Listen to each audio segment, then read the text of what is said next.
Russia says its air defences have been responding to a Ukrainian drone attack on the area around St. Petersburg. The Leningrad regional governor said 50 drones had been brought down. Ukrainian sources say an oil terminal was hit and videos appear to show the facility on fire. The attack comes on the opening day of an international economic forum in St. Petersburg. In a separate incident, Russian authorities in the occupied Donetsk region say a Ukrainian drone hit a bus on the road to Crimea, killing 7 civilians.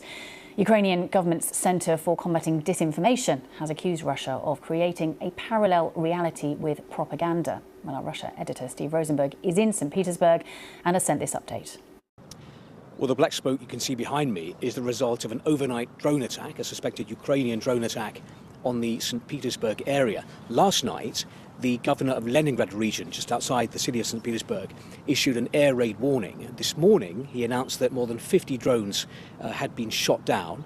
Local officials say that infrastructure was hit. They're not specifying what. But we know that in recent weeks, Ukrainian drones have been targeting oil facilities, for example, in many parts of Russia. And this comes just hours before the opening of the big set-piece event here, the St. Petersburg International Economic Forum, which Russia uses to try to promote itself on the world stage. Vladimir Putin is due to take part in the forum later this week. He will deliver a keynote speech. But today, this is the view from the forum venue, the black smoke rising above St. Petersburg just hours before the start of this event. As our Russia editor Steve Rosenberg there, reporting from St. Petersburg. Well, our Kyiv correspondent Vitaly Shevchenko gave me his analysis of Ukraine's action. The attacks could not have come at a more embarrassing time for Russia as the St. Petersburg Economic Forum is getting underway. It's a cherished showcase of Russia and of Russia's economy for Vladimir Putin. And also it's Vladimir Putin's home city. So with foreign guests arriving in St. Petersburg with black smoke rising in the background, that's not a good picture. Within the past 5 minutes, the Ukrainian General Staff, they said that they targeted the oil terminal in St. Petersburg and also a naval base in Kronstadt, which is a short distance away from St. Petersburg, apparently striking a number of naval ships. That is not confirmed.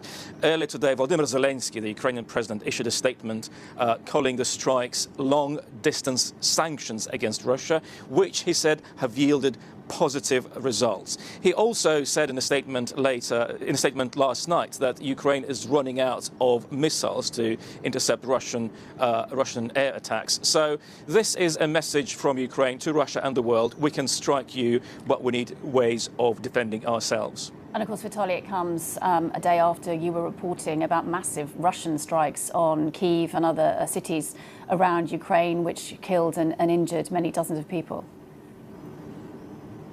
Yes, this morning Ukraine is coming to terms with what happened yesterday. At the moment, the death toll stands at 23.